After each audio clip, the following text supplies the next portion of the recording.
गुज़िश्ता रोज़ पेश आए दिलखराश सानहे। Peshawar police lines मस्जिद धमाके में शुहदा की तादाद 100 हो गई है। IG खैबर पख्तूनख्वा ने सिक्योरिटी इंतजामात में खामी का इतराफ़ कर लिया है। मीडिया से गुफ्तगू के दौरान IG खैबर पख्तूनख्वा ने इंकशाफ किया कि हमलावर गैर मुसल्लह होकर दाखिल हुआ, मेहमान बनकर अंदर आया। पुलिस लाइन्स में तामीराती काम चल रहा था। कुछ अरसे के दौरान बारूदी मवाद थोड़ा थोड़ा करके पहुंचाया जाता रहा। हमलावर के सहूलतकारों का पता लगा रहे हैं। 1 माह की CCTV वीडियो देख रहे हैं। GIT में सब कुछ सामने आ जाएगा। बारूदी मवाद जो है, हमारा अंदाज़ा ये है कि 10 से 12 किलो हो सकता है।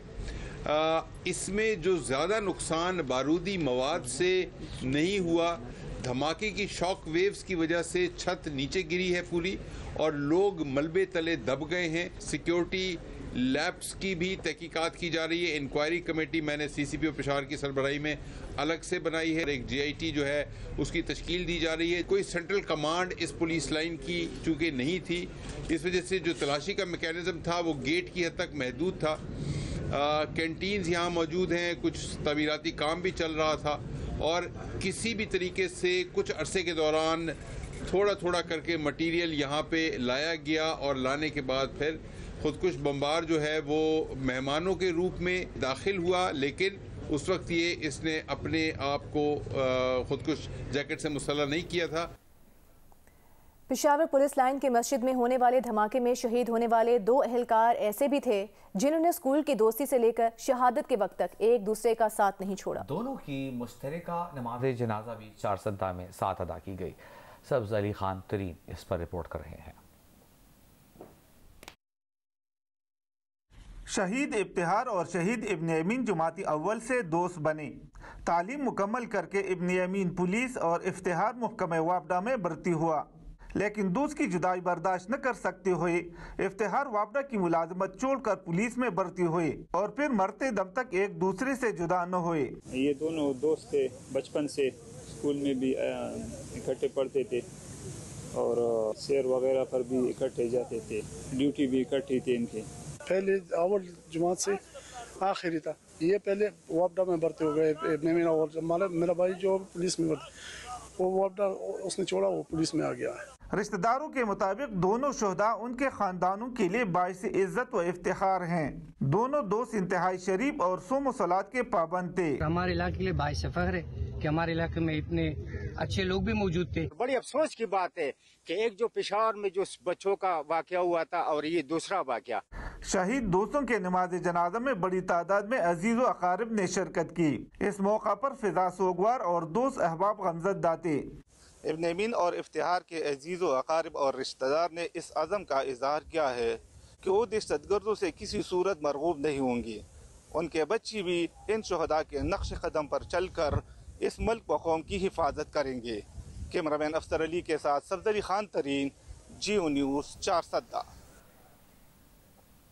पेशावर पुलिस लाइन की मस्जिद में होने वाले धमाके के शहीद DSP अरब नवाज समेत 19 पुलिस एहलकारों का ताल्लुक चारसद्दा, 4 का लकी मरवत, 2 का स्वाबी और 1 का ताल्लुक खैबर से था। तमाम पुलिस एहलकारों की नमाज जनाजा और तदफीन उनके आबाई इलाकों में कर दी गई।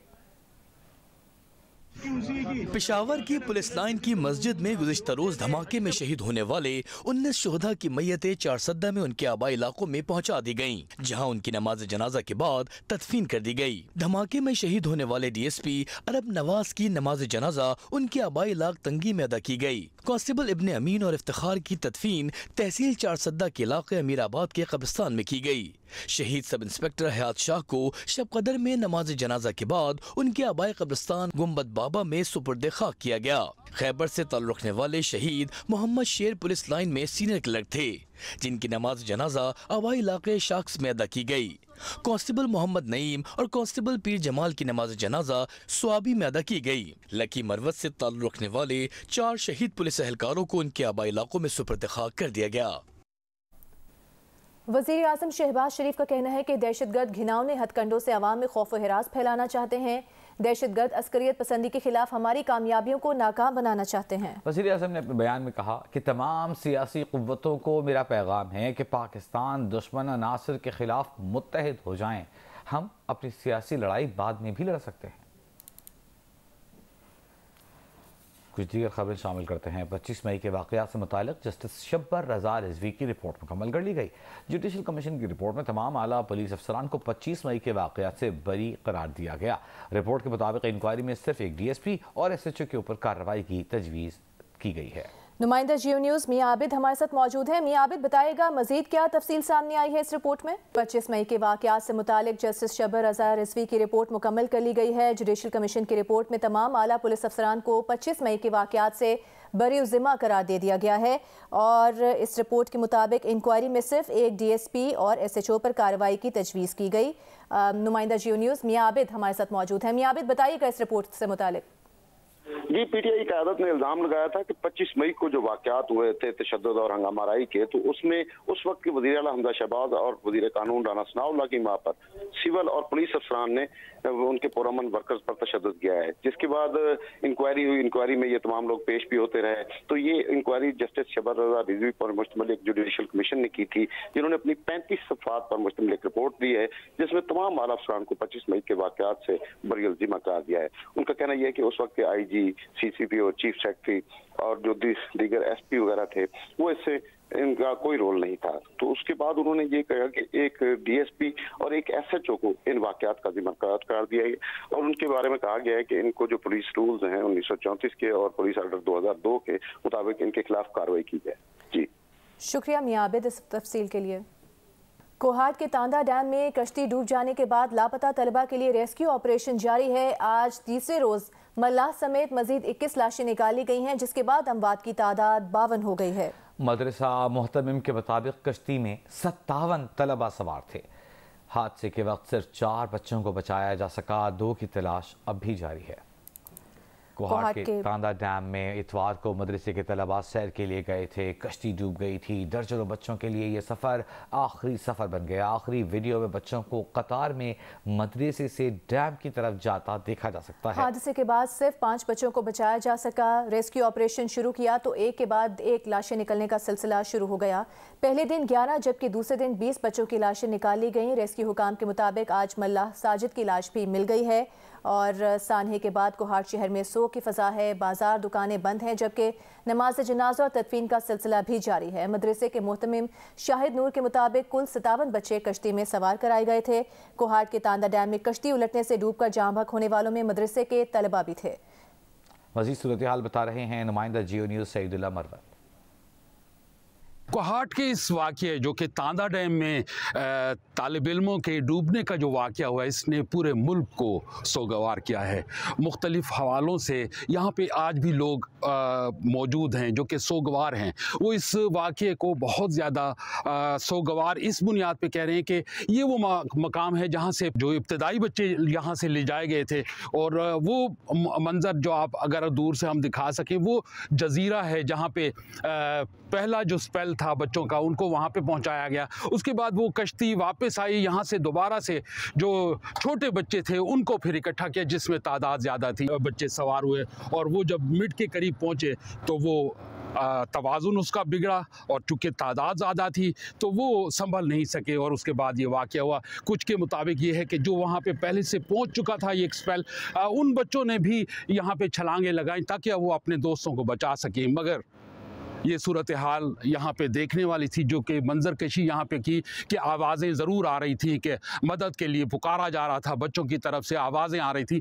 मगर यहाँ पे इस तांदा डैम पे जो कि इरिगेशन डिपार्टमेंट की ज़िम्मेदारी है, यहाँ पे कोई हिफाजती इंतज़ामात बिल्कुल सिरे से मौजूद ही नहीं हैं। यहाँ पे किसी किस्म की कोई रेस्क्यू की कश्तियाँ या ऐसे, इवन यहाँ पे ये भी बताया गया जो मौजूद लोग थे उनके पास ऐसे वायरलेस सेट भी नहीं थे जिससे वो पुलिस को फौरी तौर पर मुत्तले कर सकते और वहां से कोई रेस्क्यू हो सकता है या रेस्क्यू 1122 पहुंच सकता।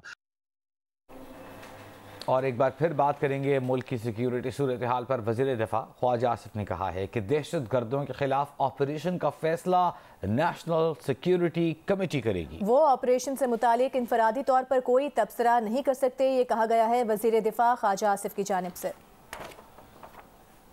ये तो फैसला नेशनल सिक्योरिटी कमेटी करेगी, ये किसी ऐसे फोरम पे होगा जो इतना बड़ा कदम उठाने का मुजाज है जो फोरम है। मैं इंफरादी तौर पे तो कोई इस पर कमेंट नहीं कर सकता। और लेकिन जो भी हालात इस वक्त हो गए हैं ना सिर्फ KP में बाकी जगह पे भी इस किस्म के दहशतगर्दी के अंदेशे मौजूद हैं। तो इसके लिए जिस तरह एक मियां नवाज शरीफ के जब वज़ीर आज़म थे पिछली टर्म में उन्होंने एक कंसेंसस क्रिएट किया था और उसके नतीजे में दहशतगर्दी पे काबू पाया गया था। उसमें जो है दरव्याज भी हुई और भी ऑपरेशंस लॉन्च किए गए। तो मेरा ख्याल है कि इस किस्म का कोई इनिशिएटिव प्राइम मिनिस्टर साहब ज़रूर लेंगे। वज़ीर दिफा ख्वाजा आसिफ का ये अहम बयान सामने आया है। उनका कहना है कि दहशतगर्दों के खिलाफ ऑपरेशन का फैसला नेशनल सिक्योरिटी कमेटी ही करेगी। वो इनफरादी तौर पर ऑपरेशन से मुताल्लिक कोई तबसरा नहीं कर सकते।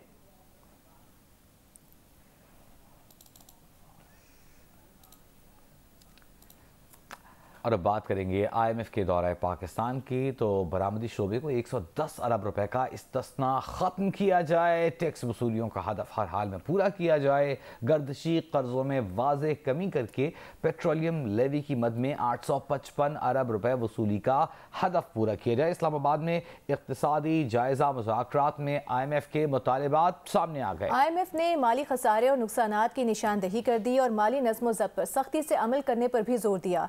ज़राए के मुताबिक IMF का कहना है कि बजट खसारा 4.9% रखने और प्राइमरी खसारा GDP का 8.2% रखने का वादा पूरा किया जाए। निजकारी प्रोग्राम पर अमल दरामद किया जाए।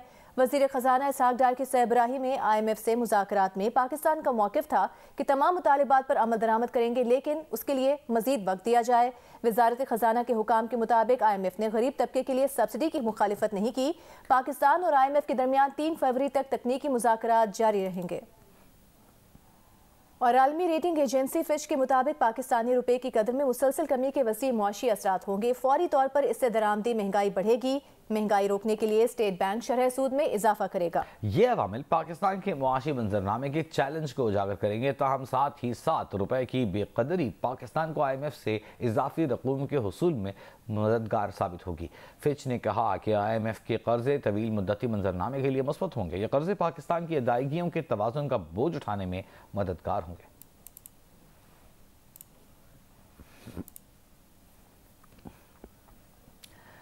सोने की फी तोला कीमत 9,000 रुपए कमी के बाद 2,01,500 रुपए हो गई। 10 ग्राम सोने का भाव 7,716 रुपए कम होकर 1,72,754 रुपए हो गया।